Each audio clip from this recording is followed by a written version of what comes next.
Welcome to the It Factor. We're Jemmy and Nye, exploring a new blog post by Mr. Len Kaplan, CEO of CDML, a managed service provider in Queens, NY, offering network management, voice over IP and UCaaS, cybersecurity compliance, IaaS, cloud solutions, and Microsoft 365 and Azure solutions.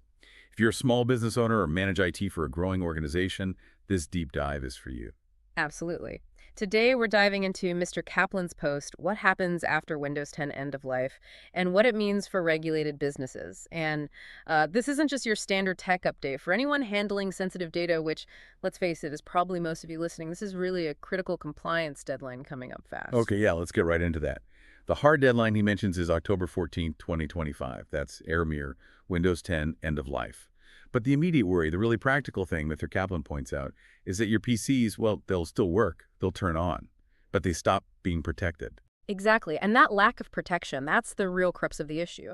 The moment Microsoft stops sending out security patches, that machine, it becomes a known security risk. So for businesses regulated by, say, the Department of Health, the DoH, or the Department of Financial Services, DoF, using an unsupported system like that, it immediately puts you out of compliance with security mandates.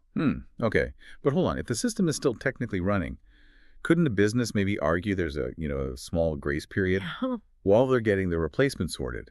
Why are regulators so focused specifically on this EOL, this end-of-life software? Well, it's less about a grace period and more about liability. You see, regulators often view failing to patch a known vulnerability as, well, bordering on intentional negligence. Think about HIPAA, pronounced HIPAA for healthcare folks, an operating system that isn't getting security updates. That directly violates the rule about having procedures to guard against, detect, and report malicious software. If the vendor, Microsoft in this case, isn't guarding it anymore, you can't really claim you are either, not effectively. Ah, okay.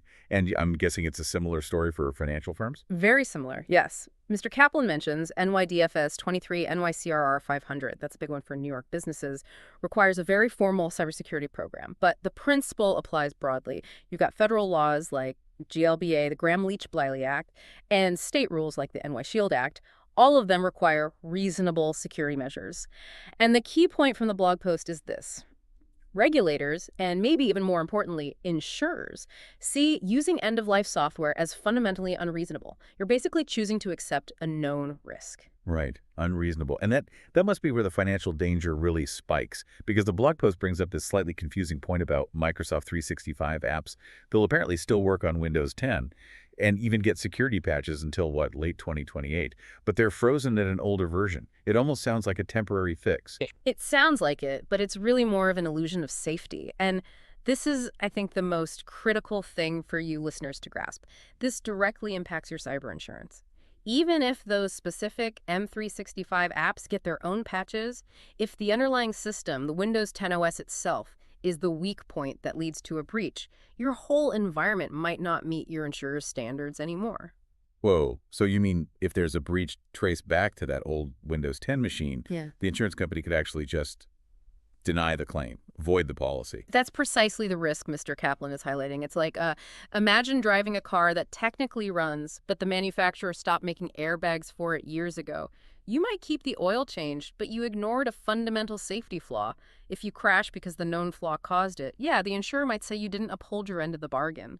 And this leads straight to, well, failed audits, potential fines, remediation orders, and yeah, potentially having your insurance policy voided right when you desperately need it.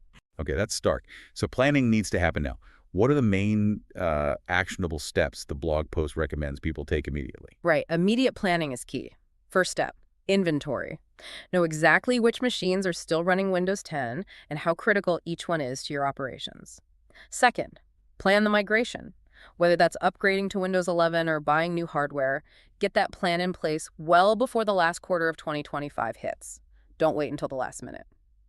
Third, and this is vital for audits, document everything.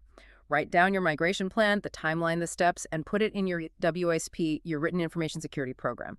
Auditors need to see proof you planned ahead. Makes sense. Document the plan, not just the outcome.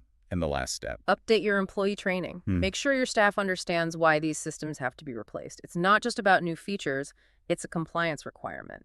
Treating this as a compliance project, not just an IT upgrade, is crucial. Got it. So documentation and framing it as a necessary compliance step. Exactly, because regulators and insurers, they care about compliance, about documented support from the vendor. They don't really care if the apps technically still work. They'll ask why you are knowingly using obsolete technology if something goes wrong. Don't wait for that failed audit, or worse, a breach, to find out the hard way. Prove your due diligence now. Really important points.